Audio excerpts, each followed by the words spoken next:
जरा सी लीर को लेकर द्रौपदी को चीर दे दी ने। द्रौपदी ने कौन से महल प्रभु को भेंट किए थे? द्रौपदी ने कौन से करोड़ों के धन प्रभु को अर्पण किए जो भगवान खींचे चले आए थे सभा के अंदर? केवल प्रेम के आंसू, केवल भाव भरी पुकार।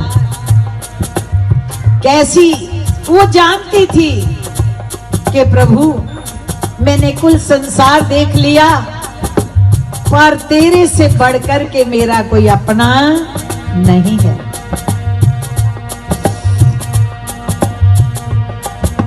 सखियों की आपस प्रेम में, प्रेम के अंदर सखियों का झगड़ा हो रहा था। एक सखी कहती भगवान से मैं ज्यादा प्यार करती हूँ, दूसरी कहती मेरे से पूछ के देख, मेरे से ज्यादा कोई प्यार नहीं करता। झगड़ा चल रहा था, भगवान अपने मुख से कुछ नहीं बोले, बड़े आराम से नटखट क्या करते हैं, पर सखियों का झगड़ा देख रहे हैं, प्रेम में मुस्कुराते हैं और एक गन्ना लिया और चाकू से उसको छीलना शुरू कर दिया। जब चाकू से गन्ना छील रहे थे प्रभु, तो अपनी मर्जी से क्या चाकू अपनी उंगली पर मार लिया और उंगली कट गई, लहू बहने लगा। भगवान की उंगली से लहू जब बहा तो सखियों में भगदड़ मच गई। कोई पट्टी लेने दौड़ी, कोई दवा लेने दौड़ी, कोई रुई लेने दौड़ी, कोई कुछ करने लगी। द्रौपदी भी उन्हीं में थी। द्रौपदी ने जब भगवान की उंगली से रक्त बहते देखा, क्या किया? बेहद कीमती साड़ी पहनी हुई थी द्रौपदी ने, लेकिन द्रौपदी को साड़ी नजर नहीं आई। नहीं देखा कि मेरी साड़ी बेकार हो जाएगी। द्रौपदी ने अपनी साड़ी का पल्ला फाड़ा और तुरंत भगवान की उंगली पर पट्टी बांध करके भगवान जी के रक्त को रोक दिया। भगवान बोले, द्रौपदी तू पागल हो गया, क्या कर रही है? अरे जरा सी बूंद के बदले मेरी उंगली से लहू बहा और उसके बदले तूने अपनी इतनी कीमती साड़ी फाड़ दी। तो द्रौपदी क्या कहती है? लहू इस उंगली से टपके तो चूल्हे में गई साड़ी, फकत एक बूंद की लहू पर लाखों कुर्बान नहीं साड़ी। भगवान बोल उठे, द्रौपदी तूने मुझे ऋणी बना दिया। मैं तेरा कर्जाई हो गया। समय आया भगवान रुक्मण के साथ 64 खेल रहे थे और द्रौपदी का चीर हरण हस्तिनापुर में हो रहा था। द्रौपदी जब तलक सभा के बीच में चीर हरण होते समय जुबा से नहीं, मन और दिल दिमाग से देख रही थी, इतना मेरा परिवार है, इनमें से किसी न किसी को लाज धर्म की जरूर होगी, कोई ना कोई दुशासन को जरूर रोक देगा साड़ी खींचने से। लेकिन जब द्रौपदी ने सब और दृष्टि डालकर देखा, पतियों ने भी द्रौपदी को दांव पर लगा दिया। वो भी गर्दन झुका रहे हैं, गर्दन झुका ली। सबको देख लिया द्रौपदी ने, किसी को भी मेरी लाज बचाने की हिम्मत नहीं है। और जब द्रौपदी ने देखा भरी सभा में मुझे कोई भी नहीं नगन करने से रोक पा रहा, उस वक्त द्रौपदी ने क्या किया? दोनों हाथ ऊपर उठा लिए और समर्पण मुद्रा में जाकर के आंख से आंसू बहाकर क्या कहने लगी?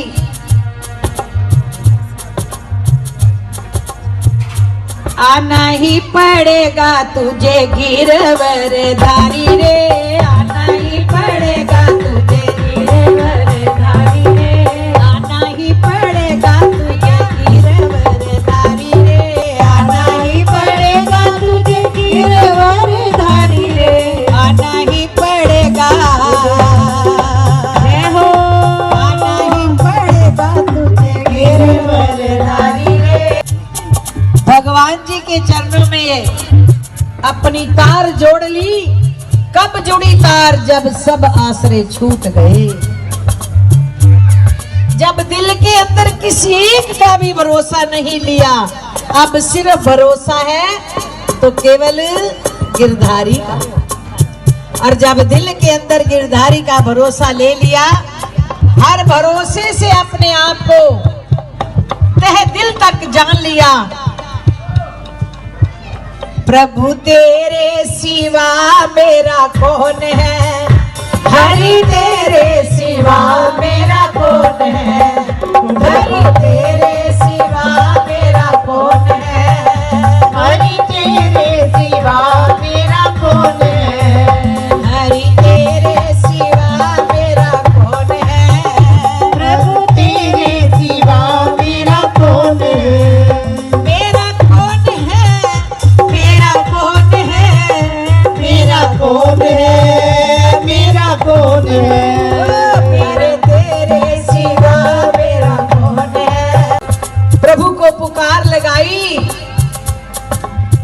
तो भगवान रुक्मण के साथ 64 खेल रहे थे, लेकिन इसी इंतजार में थे कि देखूं कब द्रौपदी हर आश्रय से अपने को प्यारा करके सिर्फ मेरे आश्रय पर आएगी।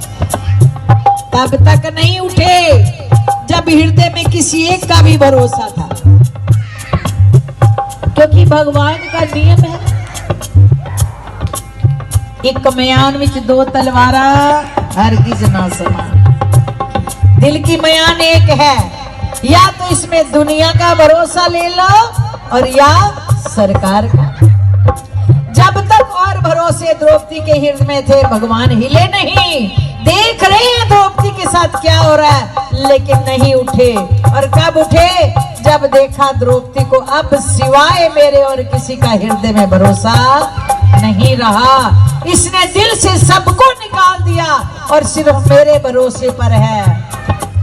मेरी रो रो भीग गई साड़ी, आ जाओ कृष्ण मुरारी। मेरी रो रो भीग साड़ी, आ जाओ कृष्ण मुरारी। मेरी रो रो भीग साड़ी, आ जाओ कृष्ण मुरारी।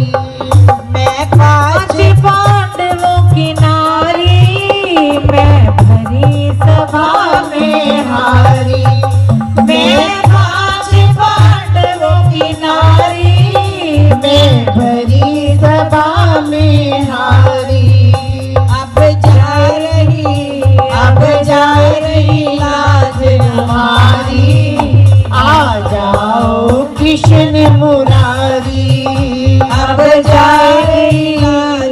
जाएगी लाज तुम्हारी, आ जाओ श्याम मुरारी। रो भीगे साड़ी, आ जाओ श्याम मुरारी। वहाँ भीष्म पितामह बैठे, वहाँ भीष्म पितामह बैठे, वहाँ बैठे द्रोणाचार्य। वहाँ भीष्म पितामह बैठे और बैठे द्रोणाचार्य। वहाँ बैठी दुनिया सारी, आ जाओ श्याम मुरारी। मेरी रो रो भीगे साड़ी, आ जाओ श्याम। दुर्योधन अत्याचारी, मैं भरी सभा में हारी। दुशासन खींचे साड़ी, आ जाओ श्याम मुरारी। दुशासन खींचे साड़ी, आ जाओ श्याम मुरारी। क्या भूल गए बनवारी, जब उंगली कटी तुम्हारी। क्या भूल गए बनवारी, जब उंगली कटी तुम्हारी। मैंने पाड़ी रेशम साड़ी, आ जाओ श्याम मुरारी। मैंने पाड़ी रेशम साड़ी, आ जाओ श्याम मुरारी। मेरी रो रो भीगे साड़ी, आ जाओ श्याम मुरारी। मैं भूला मेरी बहना, तुम भरी सभा में रहना। अंबर से बरसे हो, आ जाओ श्याम मुरारी। अंबर से बरसे साड़ी, आ गए मेरे श्याम मुरारी। भाव कहने का कि भगवान को भक्ति ही प्यारी है। द्रौपदी ने क्या भेंट किया, भरी सभा में खींच लिया दुनिया के मालिक को, सारी दुनिया के सामने आ गए और आ करके अंबर से ही साड़ियों की ऐसी बौछार कर दी, जिस पट्टी को द्रौपदी ने उंगली पर बांधा था उसमें 999 धागे थे। जो पट्टी लहू रोकने के लिए प्रभु के लिए बांधी गई प्रभु की उंगली पर द्रौपदी द्वारा, उस पट्टी में 999 धागे थे। और भगवान ने भी द्रौपदी की लाज बचाने के लिए 999 एक एक धागे को एक एक साड़ी के रूप में दिया। के सहारे छोड़कर केवल अंतर मन से प्रभु को पुकारा। अब भगवान 64 खेल रहे हैं रुक्मन के साथ, और जब 64 छोड़ करके भागे तो रुक्मन पकड़ने लगी। भगवान आवाज लगाते, मैं आ रहा, मैं आ रहा, मैं आ रहा, मुझ पे कर्जा है तेरे उस प्यार का। रुक्मन पूछती है, प्रभु मेरे से चोरी कहीं व्यापार खोल रखा है? किसका कर्जा आपके ऊपर है? मुझे कभी बताया भी नहीं। कहीं आप व्यापार भी करते हो जो कर्जा कर्जा कहीं जा रहे हो? बताओ तो सही किसके साथ आपने व्यापार खोला हुआ है? लेकिन भगवान क्या कहते हैं कि मैं वो देख तो सही रुक्मन, हस्तिनापुर की हवा के साथ आंसू आ रहे, जिससे गीला हो गया दामन मेरी दस्तार का। आ रहा मैं आ रहा, आ रहा मैं आ रहा, मुझ पे कर्जा है तेरे उस सच्चे प्यार का। बताओ तो सही प्रभु, किसका कर्जा उतारना है, किसका कर्जा उतारना है? लेकिन भगवान क्या कहते हैं कि रुक्मणी, मैं भक्तों की प्रेम की डोर में बंधा हुआ हूं। मुझे भक्त जब भी बुलाते हैं, जहां भी बुलाते हैं, उनके प्रेम की डोर मुझे मजबूर कर देती है, मुझे वहां पहुंचना ही पड़ता है।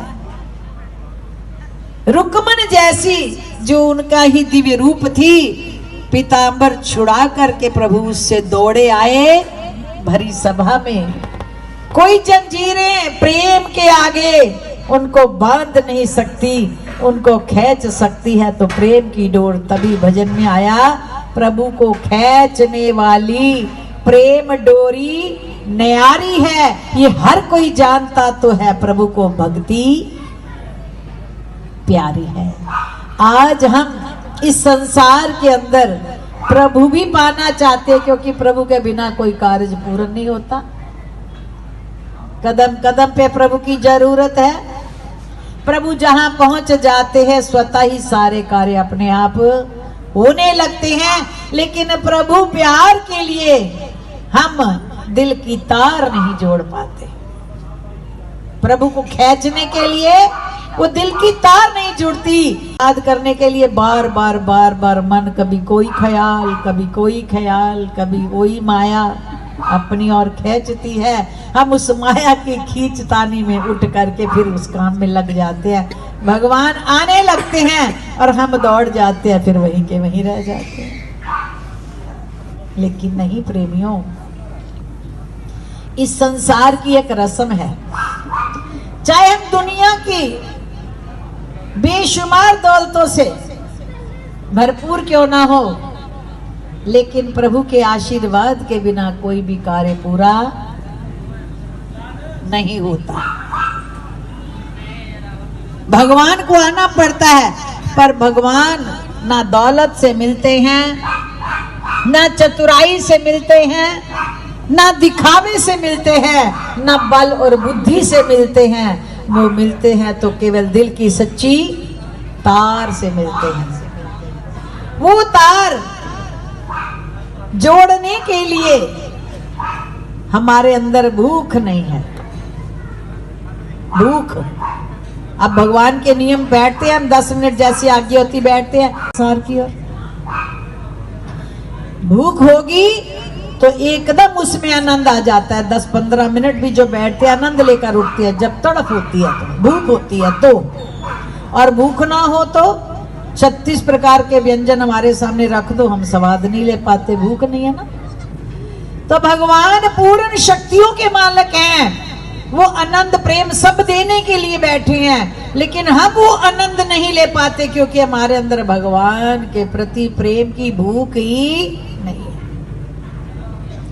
जगत के प्रेम की भूख है, संसार की हर वस्तु की भूख है, लेकिन भगवान के दिव्य रूप को पाने की, प्रभु का हृदय से सच्चा प्रेम पाने की भूख ना होने के कारण वो सम्मुख बैठे हैं, महफिल सजी हुई है, लेकिन हम उनका रूबरू दीदार नहीं पा पाते।